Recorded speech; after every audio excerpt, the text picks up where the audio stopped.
Mheshimiwa Mwenyekiti, nichangie, nimefurahi sana kusikia wenye viti wa bodi sasa wataingia kwa kushindana. Hili ni jambo zuri sana, na mimi leo ni kama mara ya 4 nazungumza. Mwenyekiti wa bodi ndo mbeba maono. Sasa mara nyingi imekuwa kama cheo cha shukrani. Mtu anastaafu na miaka 70, kashindwa kufanya kazi vizuri akiwa kazini, ameshakuwa mstaafu, maisha amempiga kule, unamchagua tena unampa bodi. Hana atachopoteza na muda wake wa Mungu umeshafika miaka 70. Kwa hiyo anaenda pale kukaa tu na kusinzia, matokeo yake tunaanza kusumbuana. Nashukuru sana Mheshimiwa Mwenyekiti na Mheshimiwa Waziri. Ninafurahi waingie kwa ushindani, lakini na umri pia. Mtu akishastaafu anatakiwa pumzike, mawazo mapya yaingie. Na mimi natoa mfano mmoja, tulipata mwenyekiti kwenye kamati yetu ya nishati, Nyasao, ambaye sasa ni waziri wa ulinzi. Ni kijana, kapiga kazi vizuri, kapelekwa UNICEF, kapiga kazi vizuri, leo waziri hapa. Sasa unachukua mtu amesha expire, tena unamtundika kazi ya kuzurura. Haiwezekani. Anataka kwenda akajiridhishe mradi, anataka kwenda sijui Liganga na Mchuchuma. Ukiangalia hapa ana pingili zimechengana, basi anafanyia kazi kwenye simu.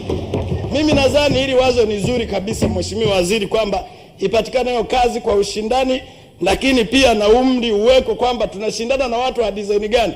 Ukishindanisha watu wameshastaafu na uwezo, hawezi kukompiti na kijana wa miaka 45 katoka chuo kikuu lakini ana mawazo mazuri. Kwa hiyo niombe sana hilo tuliweke kama ninavyoshauri. Swala lingine, Mheshimiwa, bado nasema utekelezaji wetu wa mipango inakuwa mizuri, lakini serikali mnakuwa hamuongei lugha moja. Natoa mfano wale mnaotoka Dar es Salaam. Sisi tulipanga vizuri, tutajenga barabara za mwendo kasi, tutajenga barabara za njia 4. Nyinyi mnaopita ile barabara ukishuka airport, niambieni mmefananisha na nchi gani ile barabara? Tunazunguka wote huko duniani. Nchi gani unatoka airport vizuri, ukishaingia barabara ya kwenda posta, yani gari inaenda hautulii, inazunguka hivi, wakati huku mliacha eneo. Ni ramani mliitoa wapi ya njongi hizo kona kuanzia mwanzo mpaka mwisho? Na leo tunatengeneza kwenda mpaka Tegeta. Kwa hiyo chukua mfano mtu anayeishi Tegeta, akitoka airport ya Dar es Salaam, zile kona unahesabu moja mpaka utafika Tegeta, kona 100. Concentration ya kustarehe kwenye gari hamna. Huo mpango ulitengenezwa na nani? Mlijifunza wapi? Sasa mimi niwashauri sana ndugu zangu, kwa kweli tunafika mahala tunaona sasa kama hamzungumzi lugha moja. Ni vizuri tukawa na lugha moja. Unapotengeneza mpango mshirikiane. Tunajenga leo barabara, baada ya miezi 2-3 unaona tena wengine wanakata barabara, wanapitisha waya wa umeme, wanakata barabara, wanaweka mabomba. Jamani, kwani kwenye mipango yenu hamjui kama huku kuna watu, huku hakuna watu? Jamani, hii kitu tunafika mahala kushauri, kwa kweli mtaona kama tunawapinga.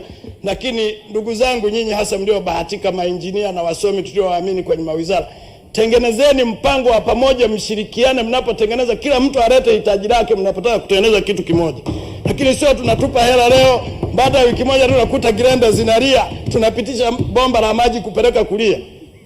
Hili ni taifa la wasomi.